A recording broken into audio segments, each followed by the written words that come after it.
Рахмат, абдан жакшы, мыкты суроо болуп атат.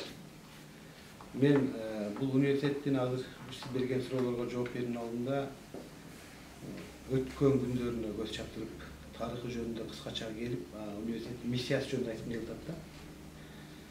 Кыргыз Өзбек университети бул 1994 жылы түштүк Кыргызстандагы бардык эле урттардын, анын ичинде айрыкча кыргыз жана өзбек урттарынын илимге, билимге болгон муктаждыгын канааттандыруу максатында ачылган да. Мына 25 жылдан чейрек кылымдан ашып калды. Бир 2019 жылы университеттин 25 жылдык чоң чейрек кылымдык мааракесин белгилеп деп айтсак болот. 25 жылдык өзүнүн тарыхында университет өзүнүн алдына койгон негизги миссияларын жогорку деңгээлде аткарды деп айтсам мен жаңылышкан болбойм. Анткени университеттин билим берүүдөн сырткары эң негизги миссиясы бул кыргыз жана өзбек элдеринин, жалпы эле бардык эле этностордун, анын ичинде айрыкча кыргыз жана өзбек улуттарынын ортосундагы достукту, ынтымакчылыкты, биримдикти туу көтөрүп, аны ынтымакчылык менен достукту илим, билим, анан маданият аркылуу ишке ашыруучу мекеме катары түзүлгөн да. Ошол негизги миссия, мен ойлойм, бүгүнкү күндө өзүнүн абдан чоң бир ролун ойноду деп айтсам жаңылышкан болбойм. 25 жылдык тарыхында 10 миңдеген студенттерди биздин Кыргыз Республикасынын эле бардык тармактары үчүн эмес, кошуна Өзбекстан Республикасы, андан арак барсак Тажикстан, Казакстан, Россия Федерациясы үчүн дагы даярдап чыгарды. Биздин бүтүрүүчүлөр ушул күндө биздин мамлекетте эмес, башка мамлекеттерде, алыскы жана жакынкы чет өлкөлөрдө, анын ичинен айрыкча Өзбекстан Республикасында абдан бир сыймыктуу болгон, жооптуу болгон кызматтарды аркалап келатышат. Мен бирок баса белгилеп айтышым керек. Бул буйрук бардык эле Өзбекстандан келип окуп аткан студенттердин кетүүсү үчүн аябай бир кызыкчылык туудурду деп айтпайм. Анткени мага келип кайрылып аткан бир топ студенттер бар Өзбекстандан. Биз ушул жерден окуп, ушул жерден эле бүтөбүз. Бизди ушул окуу жайынын окутуп аткан мүмкүнчүлүктөрү, ошол жерде биз үчүн түзүлгөн шарттар, материалдык техникалык базасы, ошол эле мугалимдердин потенциалы, окутуучуларыбыздын бизди канааттандырат. Жана ушул жерден окуп бүткөнгө биз даярбыз деген студенттерибиз да абдан көп. Бул буйрук менен эле бардыгы которулуп кетет деген сөздөн алысын. Эми шарттары туура келбегенде кетишет. Биринчи же экинчи эле курста окуп аткан студенттер эмес, бизде бүтүрүүчү курстарыбыз да бар. Үчүнчү чоң курстарыбыз да бар. Анан алар албетте ошол талапка ылайык билим ала турган болсо, бүгүнкү замандын талабына ылайык татыктуу билим ала турган болсо, алар ошол жерден билимди издешет. Анан университеттин дагы бир өзгөчөлүгү мен ушул жерден баса белгилегим келет. Кыргыз Өзбек университетинин статусу жөнүндө Кыргыз Республикасынын өкмөтү менен Өзбекстан Республикасынын өкмөтүнүн ортосунда 1996 жылы түзүлгөн атайын келишим бар. Ал келишимге ылайык бир нече пункттардан турат. Биз дагы ошол Өзбекстан Республикасынан келип окуй турган студенттерди кабыл алып, аларга кадрдык жактан, даярдоо жагынан жардам берүү мүмкүнчүлүгүбүз бар да. Ал келишим өзү 10 жылдык мөөнөткө түзүлгөн, бирок ошол келишимде көргөзүлгөн. Эгерде эки тараптан 6 ай алдын келишимди бузуу жөнүндө билдирүү берилбесе, автоматтык түрдө ал келишим кийинки 5 жылга узартыла берет деп. Бул 96 жылдан бери мына бүгүнкү күнгө чейин карай турган болсок, бул күчүндө турган келишим. Аны эч бир тарап жокко чыгаруу боюнча билдирүү берген жок да. Негизги ушундай, бизде бүгүнкү күндө университетти жалпы масштабын караганда 12,5 миң студент деңгээлинде студент билим алышат. Кыргыз Өзбек университети бул бир ганаке жогорку билимдүү адистерди даярдап чыгарбастан, 3 баскычтуу окутуунун баягы формасын ишке ашырып жатабыз. Башталгыч билим берүү, лицейибиз бар. Ошол эле мезгилде орто кесиптик билим берүү колледждерибиз бар, медициналык колледжибиз, анан башка багыттар боюнча дагы атайын бир колледжибиз. Анан аралыктан жайгашкан баягы Алабукада, Алабуканын районунун борборуна жайгашкан бир Алабука кесиптик колледжибиз бар. Анан жогорку билим берүү багытында багыты боюнча даярдап чыгарат. Ушулардын баардыгын кошкондо 12,5 мың студент окушат. Ошонун 4000 жакыны Өзбекстандан келип окуган студенттер. Өзбекстандын студенттери кетип калса, бул университет үчүн бир чоң трагедия деле болбойт. Эгер каалоо, адамдын каалоосуна эч ким каршы чыкпайт. Эгер өзүнүн каалоосу менен биз которулабыз деп алар кабыл алып аткан болсо, биз тиешелүү баягы мыйзамга ылайык документтерин беребиз. Окуп атканын окуп аткандай, окуп атпаганын окуп атпагандай. Кабыл алыш ал жактын иши. Бул эми студенттер боюнча. Ал эми эгерде профессордун окутуучулар жамааты Кыргыз Өзбек университетинде иштеп аткан жалпы окутуучулар жөнүндө айта турган болсок, 450ден тегерегинде профессордун окутуучулар жамааты эмгектенет. Бул эми ошол баардык катмарды кошкондо башталгыч билим берүү, колледждер, жогорку билим берүү боюнча. Анын ичинде 200га жакыны, бул 200дүн тегерегинде жогорку билим берүү аты боюнча окутуучуларыбыз эмгектенет. Анын ичинен 10дон ашык илимдин докторлору, профессорлор бар. Академиктер, Кыргыз Республикасынын Улуттук илимдер академиясынын академиктери, Кыргыз Республикасынын инженердик академиясынын академиктери, мүчө корреспонденттери, бир эле Кыргыз Республикасы менен чектелбестен керек болсо эл аралык даражадагы академик агай эжекелерибиз эмгектенишет. Өндүрүштүк устаттар, билим берүүнүн мыктылары 50ден ашык, 60дын тегерегинде. 70ден ашуун илимдин кандидаттары, доценттер иштейт. Мына ошол бардыгы негизги бүгүнкү коюлган максатыбыз эле университеттердикине эртеңки мамлекеттин келечегин камсыз кылган, татыктуу тарбия кыла турган, билимдүү келечегибиздин баягы ээлери болгон жаштарды тарбиялап чыгаруу. Окуу процесси менен биргеликте албетте университет болгондон кийин илим изилдөө иштери да жүргүзүлүш керек. Ошол илим изилдөө иштери негизи университеттерде кафедраларда жүргүзүлөт, бирок андан сырткары ошондой илимди практикага кийирүү максатында бизде 7 илимий борборлорубуз иштейт. Ошол борборлордо илимдин кандидаттары өздөрүнүн диссертацияларын коргоп атышат. Баягы илимдеги жараткан ийгиликтерин турмушка ашыруу максатында патенттерди алып атышат. Бир топ ийгилик жаралган ийгиликтер бар. Биз өкмөткө чейин ошол илимдеги биздин жетишкендиктерибизди сунуштап атабыз. Аларды турмушка кийирүү боюнча. Анан акыркы мына 2 жылдан бери Кыргыз Республикасынын президенти урматтуу Сооронбай Шарипович тарабынан аймактарды өнүктүрүү, анан өлкөнү санариптештирүү жылы деп, быйылкы жылды балдарды колдоо жылы деп да кошту. Мына 2-3 жыл катары менен кетип атат. Санариптештирүү бул биздин жашообуздун бүгүнкү күндөгү неме болуп калды да. Эң негизги бир алдыга жылдыруучу бир механизм. Коррупциядан арылуу үчүн керек болгон иш-чара катары, же болбосо адамдардын ишин чиновниктер менен бири-бири менен болгон адам факторундагы кездешкен тоскоолдуктарды жок кылуунун бир булагы катары киргизип аткан негизги неме болуп атпайбы? Ошону эске алып, коомчулукта санариптештирүүнү биринчи кезекте мен ойлойм, ошол коомдун эң алдыңкы катмары болгон университеттер ишке ашырыш керек да. Ошону туура кабыл алган абалда университеттер санариптештирүү үстүндө абдан чоң иштер аткарылып башталды. Мына биз көп жылдардан бери аткарып келатат элек. Мына айрыкча 2 жылдан бери муну катуу колго ала баштадык. Ушул күндө окутуучуларыбыздын, бардык кызматкерлердин, студенттердин бүт кыймыл аракети автоматташтырылды да.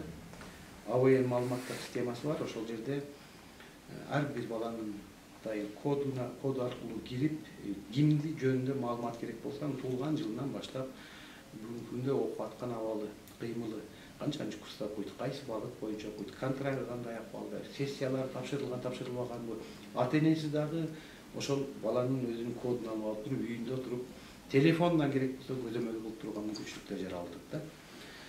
Анан ошо санариптештирүүнүн алкагында университеттер менен акыркы өзгөчө кылынган иштерди белгилеп коюлду да. Университеттин, Кыргыз Өзбек университетинин өздүк каражатынын эсебинен биз 2019-жылы чоң бир маданий эстетикалык комплекс деп атап койдук. Чоң бир ушундай комплексти курдук. Ошол комплекстин ичинде 500 орундуу жыйындар залы бар. Андан сырткары ошо санариптештирүүгө тиешелүү болгон бир 150 орундуу бир эле мезгилде синхрондук котормого 6 тилге котормого ээ болгон конференция залын курдук. Бир эле убакта 6 тилге которуп берүү мүмкүнчүлүгүнө ээ болгон зал. Акыркы жылдарда, акыркы 1 жылдан берки аралыкта айта турган болсок, шаардык, Ош шаарынын деңгээлиндеги бир топ чоң эл аралык иш-чаралар мына ошол конференция залында өткөрүлүп атат. Түрк дүйнөсү, Ош шаары түрк дүйнөсүнүн баягы маданий борбору болуп жарыяланганда дагы ошол жерде дагы эл аралык чоң иш-чаралар ушул жерде өткөрүлдү. Андан сырткары студенттерибиз үчүн электрондук китепкана ачтык да. Ал жерде дүйнөлүк системага тушташырылган чоң программаларды сатып алып, ошолордун баардыгын ишке киргизип, азыр иштеп баштады. То есть студенттерибиз сабактан кийин ошол электрондук китепканага кирип, компьютерде, интернет баягы тез ылдам немеге тушташтырылган интернетке кирип, ал жерден керектүү маалыматты, керектүү китепти издеп таап, тиешелүү маалыматтарды алганга мүмкүнчүлүктөр жаралды да. Бул биздин өзүбүздүн китепканадагы эле китептер же болбосо Кыргызстандын ичиндеги эле окуу пландары менен чектелбестен биз биринчи СНГ мамлекеттер, анын ичинде айрыкча Россия Федерациясынын өзгөчөлүктөрүн толугу менен камтыдык, анан дүйнөлүк бүт баягы маалымат булактарын камтыганга аракет кылдык да. Ал үчүн дагы бир топ чыгымдар болду. Конечно, ошол андай ансыз алдыга жылуу болбойт. Мен ойлойм, бул ошол биздин жаштарыбызды окуп билим алам деп талпынган, аракет кылган балдарыбызга мындан да чоң стимул болот. И мындай жакындан жакшы шарттарды жаратат деп ойлойм да. Мындай да айткым келет да. Мына Кыргызстанда эгемендүүлүктү алганыбыздан кийин Кыргызстандын эл чарбасынын бардык багыттарында реформалар жүрдү. Анын ичинде билим берүү багытында дагы. Бирок бир дагы багыт билим берүү багытынан сырткары багыт. Бир дагы багыт ошол билим берүү системасындагы жүргүзүлгөн реформадагыдай жакшы жыйынтыгын бере алган жок деп айткым келет. Эмнеге? Кыргыз Өзбек университетинин ачылышы дагы ошол эгемендүүлүктү алгандан кийин базар экономикасына алгачкы кадам таштагандагы биринчи мөмөлөрдүн бири да. Ошондой бир кичинекей ганакей окуу Ош технологиялык техникум деген болгон. Ошол техникумдун бир окуу имараты бар эле. Ошол имараттын базасында Кыргыз Өзбек университети ачылып, алгач 60 гана студент менен өзүнүн ишин баштады. Жыйынтыгында бир убак болгон 25 миңге чейин студенттерибиз болгон Кыргыз Өзбек университетинде, то есть үлкөн чеги. Анан эми айрым сырткы факторлордун да таасири болот. Бул 2010 жылдагы Ош окуясында тополоңдо анан Өзбекстандын жүргүзгөн саясаты жанагы чек араларды бекем жаап коюунун да жыйынтыктарында биз да ушул мезгилде университетте бир аз түшүп кетти деп болот, өнүгүүсү. Бирок ал так жок болуп кетти деген сөз эмес. Биз анткени университеттин ички негизги потенциалы бир эле Өзбекстандан турбайт да, биз Кыргызстандын атуулдарын тарбиялап чыгарабыз.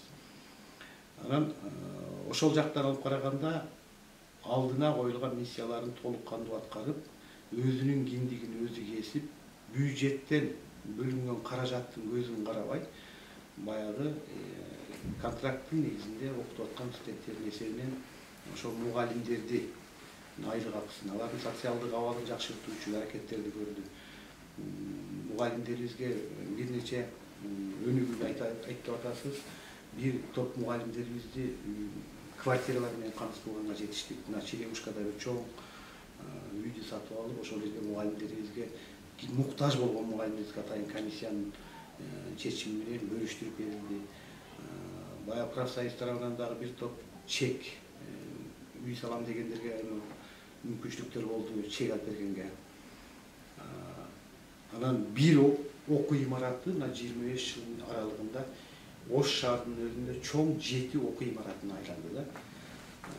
Анан улам дагы алдыбызга азыр коюлган чоң бир амбициозный деп коеюн, чоң пландарыбыз бар. Ал пландар Кудай кааласа жакынкы бир 2-3 жылда ишке ашат деген ойдомун. Алар ишке аша турган болсо дагы биздин университеттин өзүнүн мектеби болот. Албетте азыр көрүп атасыздар, менчик мектептерде абдан кымбат болуп атат. Биз анчалык кымбатка чарбайбыз, элдин чөнтөгүнө жараша, бирок татыктуу жаш балдарыбызды тарбиялап, университеттер үчүн келечек үчүн ошолорго дагы мүмкүнчүлүк жаратайын деген пландарды койдук. Мына алардын алгачкы этабы башталды, мына кадамын баштап атабыз. Анан ошол Ала Букадагы колледждин ачылышы дагы ошол университеттин кеңейишине, ошол жакта аймакта жашаган, региондо жашаган студенттерди ошол жердин өзүнөн мүмкүнчүлүк жаратып, тарбиялап, тарбия билимди бергенге аракет кылып ишке ашырдык. Бул дагы ошол университеттин үлгүсүнө болгон бир кадам болсо керек.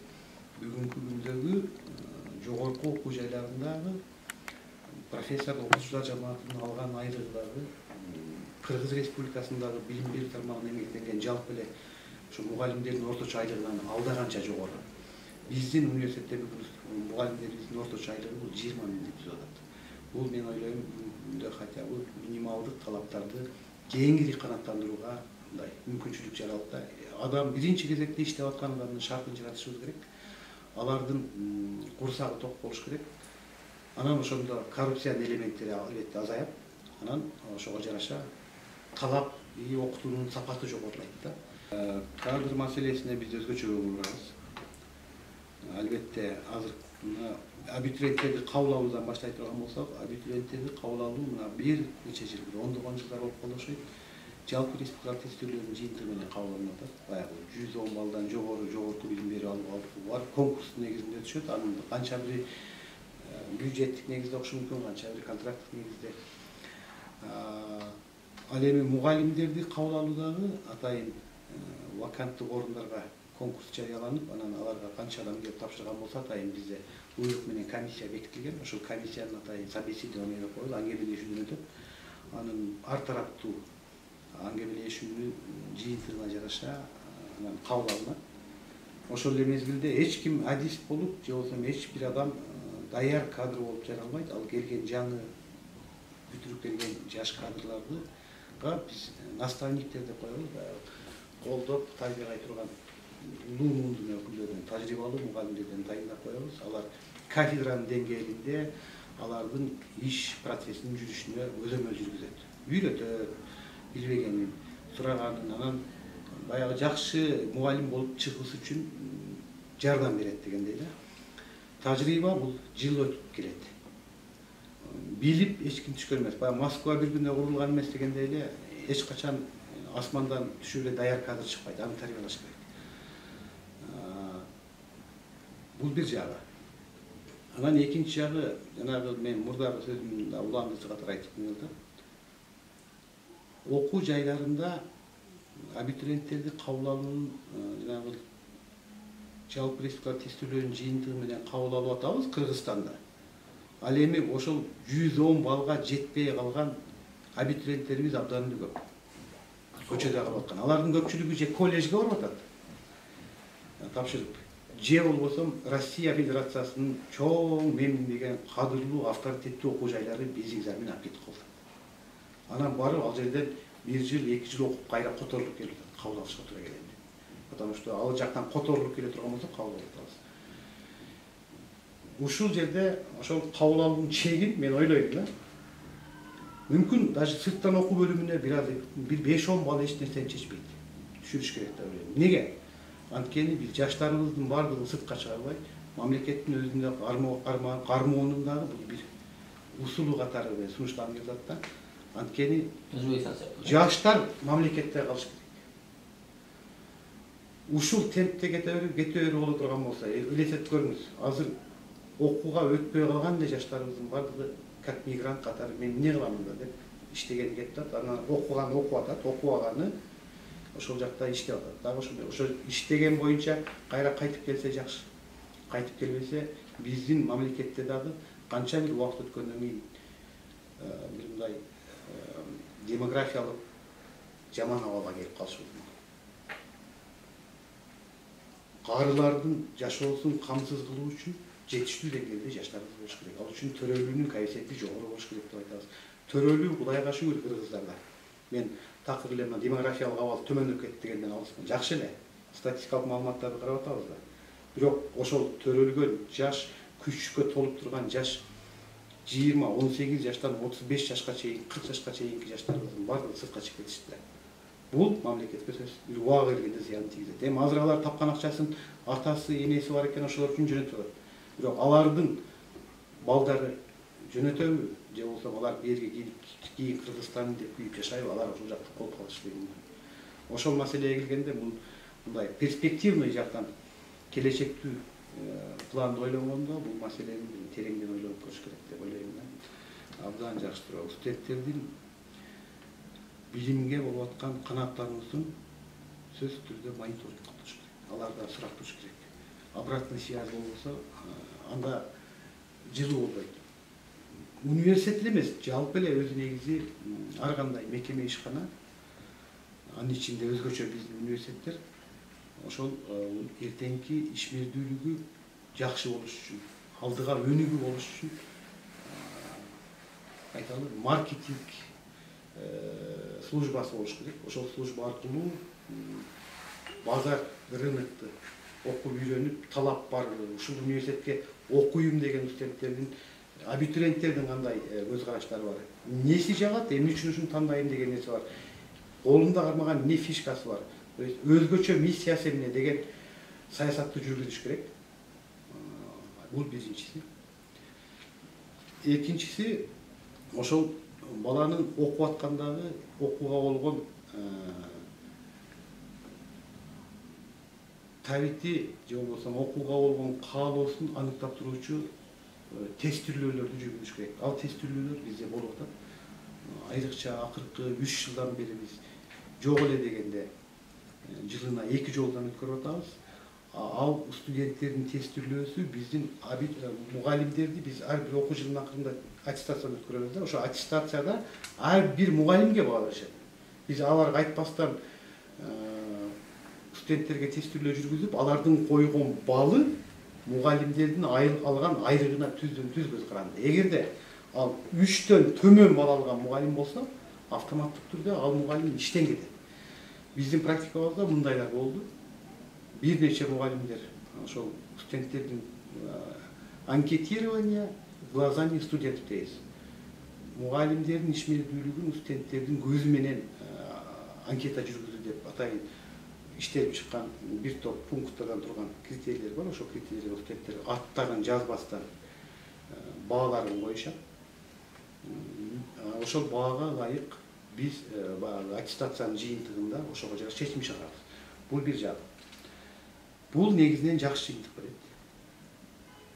Бирок стоп 100% толук камтыйт дегенге мен алыстын. Себеби ар кандай жүргүзүлгөн иштин сөзсүз түрдө бир жагында минус болот.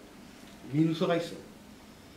Минусу айрым студенттер. Айрым дегеним бул сабакка жакшы катышпаган, жалкоо, мугалимдин койгон талабын аткаргысы келбеген, оңой жол менен баалыгысы келген студенттер бар. Талапты жакшы кылган мугалимдерге баарын туура эмес кылып койгон учурлар да катталат. Бирок бул 100% көрсөткүчтүү эмес.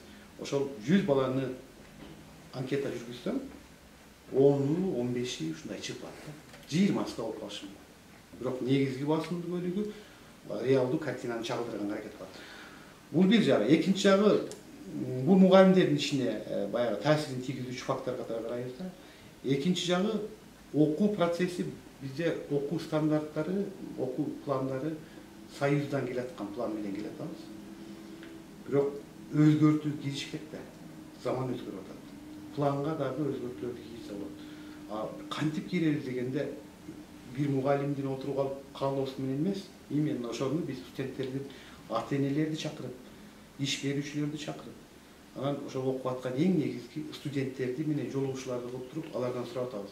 Мына бул окуп аткан предметиңер сиздердин канчалык деңгээлде канааттандырып атат каалооңорду? Же болбосо ата-энелерден же иш берүүчүлөрдөн сурап атабыз. Биздин бүтүрүп чыгарган студенттер силерге өндүрүшкө барганда кандай деңгээлде кызмат кыла баштады? кошумча кайсы предметтерди же кайсы немени окутуп билим берсек жакшы болот деп. Анан алар өздөрүнүн ой пикирлерин айтышат. Бул да жылына жок эле дегенде 2 жолдон өткөргөнгө акыркы 2-3 жылдан бери бул катуу кириштик. Ошолордун ой пикирлерин эске алуу менен окуу пландарына өзгөртүүлөрдү кийип баштадык. Министрлик азыр биздин Кыргыз Республикасынын билим берүү жана илим министрлиги ошол окуу пландарынын стандарттарына университеттин өзүнүн жоопкерчилигин таштап, өз каалоосу менен бир нече пайызга өзгөртүү кирүү мүмкүнчүлүгүн жаратышты да, укук берди. Ошону менен биз өзгөртүүлөргө. Бул дагы ошол сапатты жакшыртканга, эртеңки коомдун өнүгүүсүнө биз кошкон салымын жакшыртууга өбөлгө болот. Анан мен дагы ушул жерде баса айтып коеюн, биз быйылкы жылы, быйылкы эмес, 2019 жылы акырында, октябрь айында эл аралык көз карандысыз аккредитациядан өттүк да. Бул көп окуу жайлар өткөн жок. Кыргызстанда особенно. Бул аккредитациядан өтүш үчүн бир нече жыл даярдандык. Ошол именно негизги факторлор бар. Студент, ата-эне, иш берүүчү. Студент бүткөндөн кийин ал иш менен камсыз болуш керек да. Иш менен камсыз болбосо ал окуу жайдын көрсөткүчү бара-бара төмөндөйт. Ошол аккредитациянын берген баасында дагы ушул моменттер, азыр биз айтып аткан, сүйлөшүп аткан студенттин ролу университеттин өнүгүүсүндөгү, ата-эненин ролу, иш берүүчүлөрдүн ролу абдан кең чагылдырылган. Алар өздөрүнүн справкасында берди, жакшы кайрып жазып. 5 жылдык мөөнөткө өткөрүлдүк. Бул мен ойлойм университеттин аброю, келечеги. Азыр дүйнөлүк билим берүү мейкиндигинде дагы ар кандай окуу жайы эл аралык көз карандысыз аккредитациядан өтпөсө, ал окуу жай катары эсептелинбейт. Ал признаниясы болбойт. Өзүн мактагандан өлгөнчө каш дейт бар. Өзү ар бир ишкананын, анын ичинде окуу жайдын рейтингин өзү биз мынанчанча орундабыз деп айткан туура эмес. Аны ошол эле мен айтып аткан Казакстандын бир эл аралык жогорку билим берүү багытындагы иштеп жаткан окуу жайларды рейтинг аныктоочу агентствосу бар. Бул дагы ушу акыркы 2-3 жылдан бери Кыргызстандагы окуу жайларынын рейтингин аныктоо үчүн дайым неме жарыялайт. Биздин Кыргызстанда 65 жогорку окуу жай бар. Анын 32, жаңылбасам, 32си мамлекеттик жогорку окуу жай. Биз ошол 32нин ичиндеги мамлекеттик окуу жайлардын катарындабыз. Калгандары менчик окуу жайлары. Бардык окуу жайларда ошол рейтингке катышкыла деп жарыя кылат. Министрликтен бизге кошумча маалымат берилет. Мына жарыяланып катышкыла, абалыңарды билгиле, ким кайсы деңгээлде көргүлө деп. Мен мына бул 2-3 жыл болуп калды. 3 жылдан бери биз катышып келебиз. Ошол окутуп аткан багыттар боюнча да, программалар боюнча катышабыз. Биринчи жылы өтө эле аз университет катышкан. Анан кече өткөн жылы 2019 жылы 17 окуу жай катышты. Кыргызстан боюнча. Ошол 65тин 17си катышты. Калгандары эмне катышпады деп ойлойсуз? Калгандары просто ошол акыбалым жетпейт, мен эң акырында калып калам деп катышпады деп ойлойм мен. Биз 9 программа менен катыштык өткөн жылы. 17 окуу жайдан ошол 9 программанын мисалы текстиль искусствосы, ИКТ, искусство костюма и текстиля деген адистигибиз бар. Жогорку билим берүү багытында. Кыргызстанда биринчи орунду алдык. Аны мен өзүм алып чыкканым жок. Ошол көз карандысыз агентствонун жүргүзгөн анализ боюнча. Бул биз үчүн сертификат берди. Биз ошол багытта бириктеп аткан мугалимдерге биз өзгөчө көңүл бурдук. Чындап эле бизде ошол дизайн багыты, модельер конструкторлор багытында союздан калган база бар. Анан бизде ошол жерде даярдаган потенциалыбыз абдан жогору, анан ошол жерде окуган студенттердин саны да көп. Ойлонуп көрсөм, демек биз ошол багытта абдан жакшы даярдайбыз. Ошон үчүн бизге келген студенттердин саны да көп. Ошол эле биздин жаныбызда турган чоң окуу жайларына караганда бизде жакшы. Анткени жакшы даярдайбыз. ошол жакшы реклама болуп атат деп ойлойм да.